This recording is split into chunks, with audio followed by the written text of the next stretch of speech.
दोस्तों, कोई मां के साथ वीडियो बनाता है, कोई अपने पोते पोतियों की कहानी सुनाता है पीएम मोदी को महान साबित करने के लिए।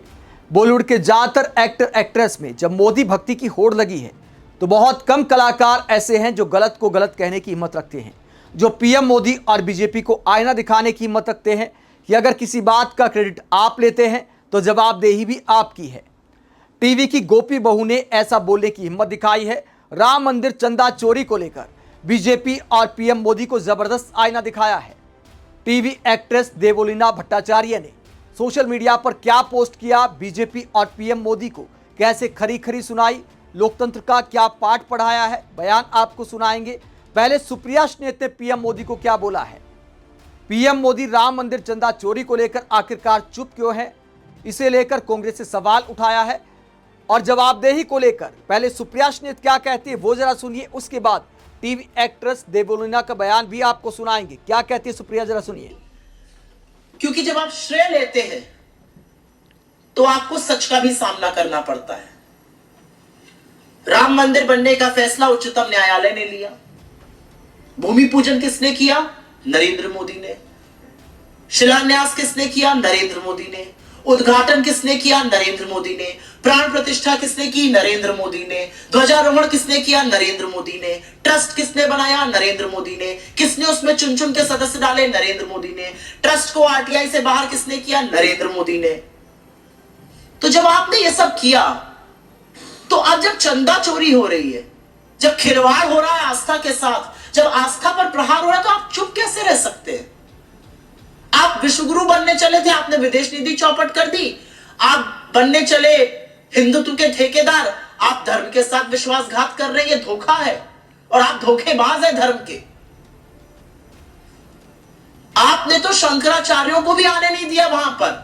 जो हिंदू धर्म के शिरोमणि शंकराचार्य हैं उनको आने पर रोक लगी, क्योंकि मोदी जी को सब कुछ करना था, मोदी जी को टीवी पर छाना था, मोदी जी की छवि सुधरनी थी, मोदी जी को श्रेय लेना था।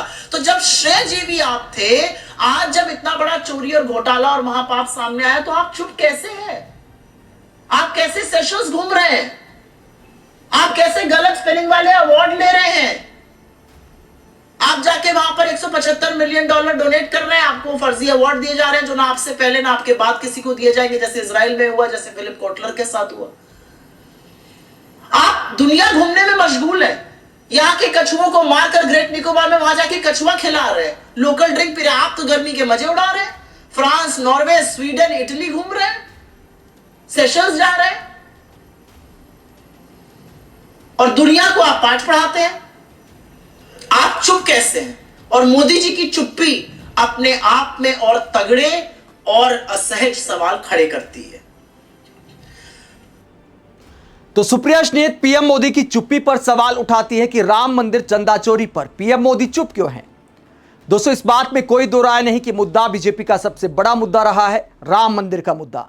लेकिन 2027 के यूपी चुनाव में लगता है कि राम मंदिर का मुद्दा विपक्ष के लिए बड़ा मुद्दा होने वाला है, क्योंकि बीजेपी, आरएसएस और विश्व हिंदू परिषद इन तमाम संगठनों को विपक्षी नेता चंदा चोरी को लेकर टारगेट पर लेंगे। और बीजेपी के पास फिलहाल कोई तार्किक जवाब तो दिखाई नहीं देता। हाँ, कुतर्क जरूर किए जा रहे हैं। ये कुतर्क किए जा रहे हैं कि अगर आपने राम मंदिर को चंदा नहीं दिया है तो आप बोलने वाले कौन होते हैं? हिंदुओं ने चंदा दिया है, हिंदुओं ने ही पैसा लिया है, तो आप बोलने वाले कौन होते हैं? इस तरह के मूर्ख बनाने के बयान भी दिए जा रहे हैं। इकोसिस्टम मूर्ख बनाने के प्रचार में जुट गया है। और व्हाट्सएप यूनिवर्सिटी के इस ज्ञान को लेकर सुप्रिया श्नेत क्या कहती हैं? जब सवाल पूछने वालों को टारगेट किया जा रहा है तो सुप्रिया ने इस पूरे मुद्दे पर क्या जवाब दिया है, जरा सुनिए। खुद ही और एक और बात का उल्लेख करना चाहती हूँ, एक घुट्टी पिलाई जा रही है व्हाट्सएप पर। दुर्भाग्यवश मेरे पास भी कुछ लोग फॉरवर्ड करते हैं उनको। एक घुट्टी पिलाई जा रही है, राम जी सब देख लेंगे, भगवान राम का मामला है, खुद ही देख लेंगे, विपक्ष को क्या जरूरत है उठाने की। ये व्हाट्सएप फॉरवर्ड वैसे तो बीजेपी जो हिंदुओं में आक्रोश है, जो हिंदुओं में गुस्सा है, उसको शांत करने के लिए भेज रही है। लेकिन ये सच है, एक ही सच वो बोल रहे हैं, भगवान राम सब देख लेते हैं। भगवान राम ने देखा, आपको 2024 में अयोध्या नगरी हराया और आपको सबक सीखने का मौका दिया, आपने सबक नहीं सीखा। बीजेपी, आरएसएस, उनके एसोसिएटेड जो संगठन है, उन्होंने वही किया जो रावण ने किया था। उन्होंने प्रभु राम को कमजोर समझने की गलती करी। प्रभु राम ने आपको सबक सिखाया था। और मेरा यह मानना है कि चाहे वो योगी आदित्यनाथ हो, चाहे वो नरेंद्र मोदी हो, उत्तर प्रदेश के मुख्यमंत्री या देश के प्रधानमंत्री, आप कितनी भी लीपापोती कर लीजिए, लूट में शामिल बड़े बड़े मगरमच्छों को बचाने की कवायद करिए, खुद बचने की कवायद करिए, याद रखिएगा प्रभु राम अधर्मियों और अत्याचारियों का दमन जरूर करते हैं। तो सुप्रिया श्रीनेत आरोप लगाती कि व्हाट्सएप पर मूर्ख बनाने का ज्ञान फैलाया जा रहा है। बीजेपी को डिफेंड करने के लिए व्हाट्सएप यूनिवर्सिटी के छात्रों के साथ साथ तमाम टीवी एंकर जो आजकल पाठशाला भी चलाते हैं, वो भी राम मंदिर चंदा चोरी को लेकर एक तरह से बीजेपी के सुरक्षा कवच बनने का प्रयास कर रहे हैं। अगर क्रेडिट आपने पीएम मोदी को दिया था तो जवाबदेही भी पीएम मोदी, बीजेपी और आरएसएस की बनती है। जो सुप्रिया श्रीनेत ने सवाल उठाया कि क्या पीएम मोदी ने अपने लोगों को राम मंदिर में नहीं बिठाया, अपने खास लोगों को ट्रस्ट की जिम्मेदारी नहीं दी, तो क्या इस सवाल का कोई तार्किक जवाब बीजेपी दे सकती है? इस पूरे मुद्दे पर विपक्षी नेताओं के साथ साथ कुछ कलाकार भी बोलने की हिम्मत जुटा रहे हैं।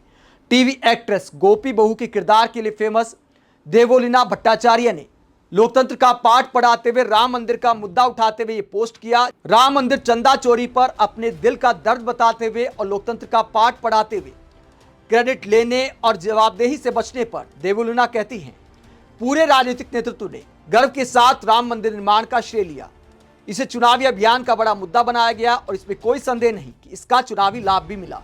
लेकिन उसके बाद क्या, जब चोरी, अनियमितता या किसी तरह की गड़बड़ी के आरोप सामने आते हैं तब जवाबदेही कहां चली जाती है? क्या श्रेय केवल तब लिया जाएगा जब सब कुछ अच्छा हो और जब सवाल उठे तो जिम्मेदारी से किनारा कर लिया जाए? आगे वो कहती हैं, करोड़ों श्रद्धालुओं ने इस पवित्र स्थान से अपनी आस्था, भावनाएं और विश्वास जोड़ा है। उस विश्वास की रक्षा पूरी पारदर्शिता और जवाबदेही के साथ होनी चाहिए।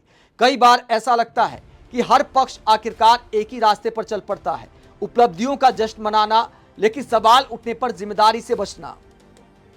आगे वो व्यक्ति पूजा पर कहती हैं, और शायद ये पीएम मोदी की व्यक्ति पूजा पर कटाक्ष हो सकता है। वो कहती हैं, इसीलिए मैं हमेशा मानती हूं समर्पण किसी व्यक्ति के प्रति नहीं बल्कि राष्ट्र के प्रति होना चाहिए।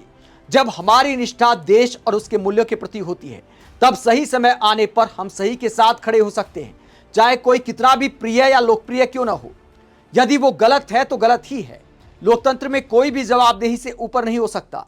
यही लोकतंत्र की असली पहचान है।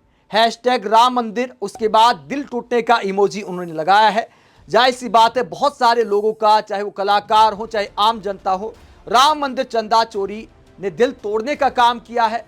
बड़ी श्रद्धा के साथ लोगों ने चंदा दिया था, बड़ी श्रद्धा के साथ लोगों ने राम मंदिर बनने का जश्न मनाया था। बहुत सारे लोगों की आंखों में आंसू थे जब राम मंदिर का उद्घाटन हुआ था। करोड़ों लोगों की आस्था का मामला है, इसीलिए जब आस्था पर आघात होता है तो हर किसी का दिल टूटता है, अगर वो सच्चा राम भक्त है।